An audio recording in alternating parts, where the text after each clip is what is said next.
Shalom, salam jumpa dengan saya Haryadi Baskoro di Ruang Belajar Kristen Cerdas. Hari ini saya terkenang dengan perjumpaan saya dengan Bapak Pendeta Yakob Nahway. Nah, tentu semua sudah kenal ya dengan sosok beliau.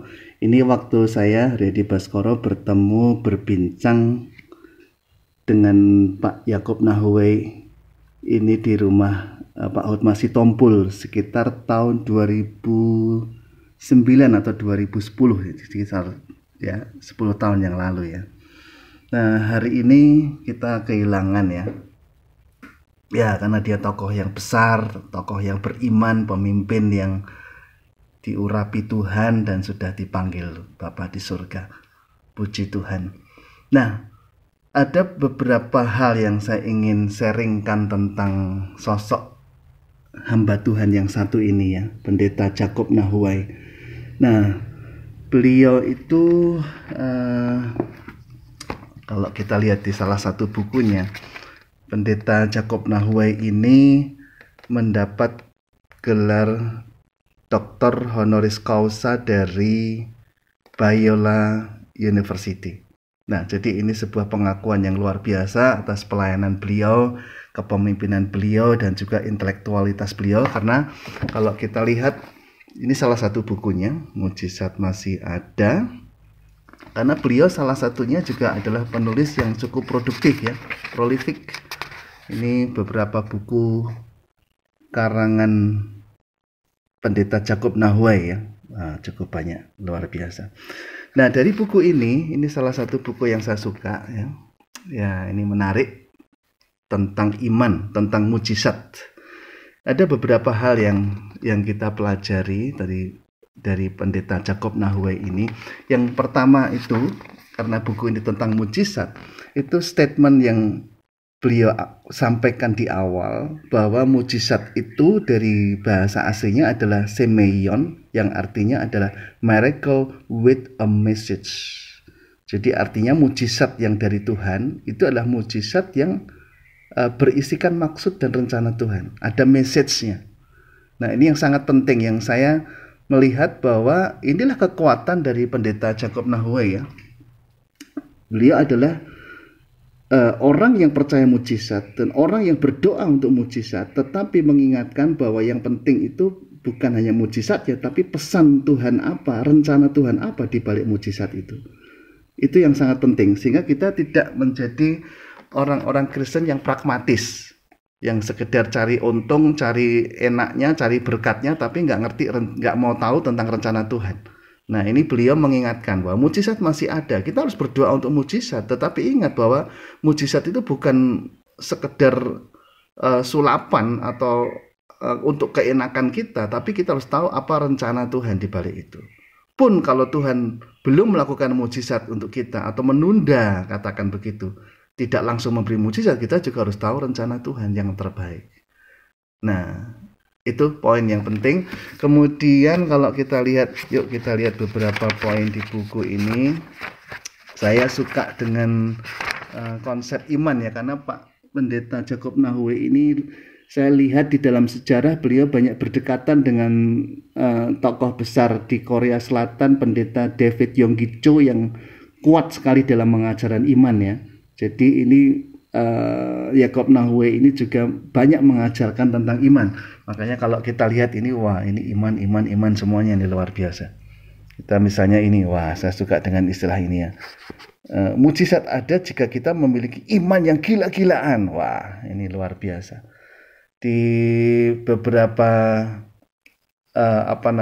pembahasan di Kristen Cerdas beberapa waktu yang lalu, saya membahas tentang bagaimana tren sekolah-sekolah teologi, mahasiswa teologinya malah tidak beriman, malah nggak percaya mujizat, nggak percaya Tuhan. Wah, tapi ini kita lihat ini Yakob Nahway ini sangat penting pada hari ini menekankan iman, dan iman itulah yang membuat beliau ini melakukan banyak perkara besar. Ya, kita bisa lihat bahwa beliau adalah perintis pendiri dari GBI Mawar Sharon. Wah, ini luar biasa. gedungnya saja dahsyat ini, berkapasitas 10.000 tempat duduk. Ini beliau sampaikan bahwa pekerjaan ini adalah pekerjaan iman. Luar biasa.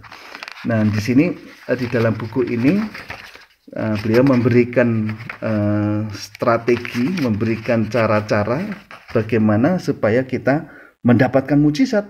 Ada prinsip-prinsip ya. Mujizat ada jika kita melupakan masa lalu. Sebab masa lalu itu yang sering membuat kita takut, membuat kita cemas, membuat kita tidak beriman. Jadi semua pembicaraan beliau ini adalah kaitannya sama iman ya. Mujizat ada jika kita memiliki iman yang gila-gilaan. Kemudian ini, mujizat ada jika kita tidak mempertanyakan Allah. Sebab mempertanyakan Allah ini dalam konteks ragu-ragu, tidak percaya, meragukan siapa Tuhan. Mujizat ada jika dasarnya adalah Yesus. Nah, jadi ini luar biasa. Ini kristosentrisnya luar biasa sekali. Mujizat ada jika kita memahami rencana Allah. Ya, tadi karena mujizat itu adalah miracle with a message. Jadi kita harus mengerti ada rencana Tuhan apa di balik itu. Karena ada God's time, God's will, God's way.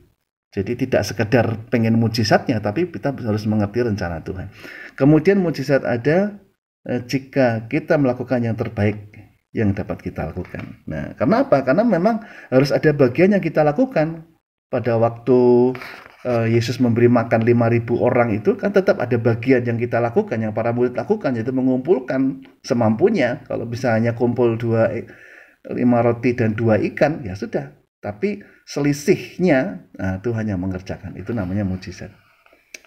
Kemudian mujizat ada jika kehendak Allah menjadi target dalam kehidupan kita. Nah, ini menarik. Jadi di tengah beliau menurut saya salah satu tokoh karismatik ya, Pentakostal karismatik yang luar biasa. Dan ini menolong kita. Kadang-kadang teman-teman karismatik itu terjebak menjadi pragmatis karena pengennya mujizat, pengennya keajaiban, pengennya kesembuhan dan pengennya berkat, tapi melupakan kehendak Tuhan, melupakan rencana Tuhan. Jadi membuat karismatik itu menjadi pragmatis. Saya menyebutnya karismatik pragmatis. Tapi melalui buku dan pesan dari Jacob Nahuwai bahwa mujizat masih ada ini, kita diingatkan bahwa kita bukan hanya jangan mau enaknya saja, tapi harus mengerti kehendak Tuhan. Karena Tuhan itu membuat atau menunda atau tidak mengadakan mujizat karena ada rencana di balik itu. Oke, nah ini ada hal lagi yang lebih. Jadi pada waktu itu tahun 2009 atau 2010 ini saya, Haryadi Baskoro, berbincang-bincang dengan Bapak Pendeta Jacob Nahuwai ini di rumahnya Pak Hotma Sitompul, ya pengacara yang dipakai Tuhan juga pada waktu itu. Nah, kita melihat bahwa Pak Pendeta Jacob Nahuwai ini seorang pengkhotbah besar, dia berkeliling kemana-mana di seluruh Indonesia dalam KKR besar. Artinya beliau ini seorang yang sangat rohani ya. Ya, dia bukan hanya berkhotbah, tapi juga mendoakan orang sakit, tapi juga melayani orang-orang yang dikuasai kuasa gelap, dia lepaskan, dan banyak mujizat dan tanda ajaib yang beliau melalui beliau Tuhan kerjakan. Tetapi kita melihat bahwa di samping pelayanan yang bersifat rohani, waktu itu ya, Gereja Mawar Saron yang Pak Hotma ini dirikan juga mengembangkan. Beliau bekerja sama dengan pengacara-pengacara, ada Pak Ruhut Sitompul, kemudian ada Pak Hotma Sitompul pada waktu itu mengembangkan Lembaga Bantuan Hukum Mawar Saron. Nah, ini menunjukkan bahwa ini menarik. Buat saya ini menarik karena pada waktu itu saya berjumpa dengan teman-teman di pengacara LBH Mawar Saron itu luar biasa pelayanannya. Dan rupanya di dalam perkembangan dari Lembaga Bantuan Hukum ini ada keterkaitan antara Gereja Mawar Saron yang dikembangkan oleh Jacob Nahuwai dengan teman-teman pengacara yang akhirnya mendukung LBH ini. Nah, ini memberikan pelajaran yang menarik buat kita bahwa seorang hamba Tuhan, pendeta itu perlu hukum, perlu paham hukum. setidaknya peduli pada hukum, dan itu ada di dalam sosok Pak Pendeta Jacob Nahuai ini. Meskipun bukan berarti beliau berpindah spesialisasi menjadi ahli hukum, tidak, tapi beliau sadar betapa pentingnya hukum itu, dan beliau bekerja sama dengan pengacara-pengacara yang ahli di bidangnya. Nah, ini mengingatkan kita pada seorang Rasul Paulus ya. Paulus itu adalah seorang hamba Tuhan yang sangat rohani.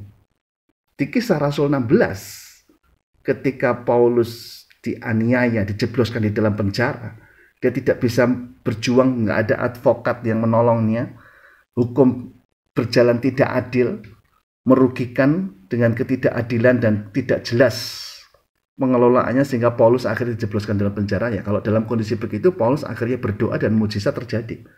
Kita melihat bagaimana mujizat gempa bumi itu membuat si Paulus dan Silas itu terbebas dari hukuman itu dan meneruskan pelayanannya. Tetapi di Kisah Para Rasul 22, ketika Paulus akan dianiaya oleh tentara Romawi, apa yang terjadi? Paulus ini mengadvokasi dirinya.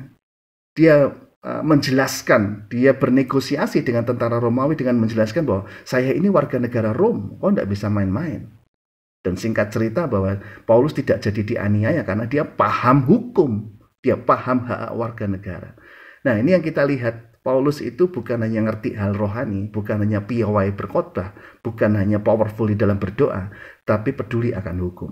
Nah, saya melihat ada di dalam diri Pendeta Jacob Nahuai, sehingga pada waktu itu beliau sangat berdekatan dengan teman-teman pengacara dan ikut mengembangkan lembaga bantuan hukum Mawar Sharon. Dan ini menjadi teladan buat kita, bahwa kita sebagai hamba-hamba Tuhan hari ini, seperti Rasul Paulus, harus paham hukum, dan peduli hukum, dan juga mengembangkan pelayanan di bidang hukum. Ya, itulah Pendeta Jacob Nahuai yang kita kenang selalu dan kita teladani. Tokoh Kristen cerdas. Haleluya.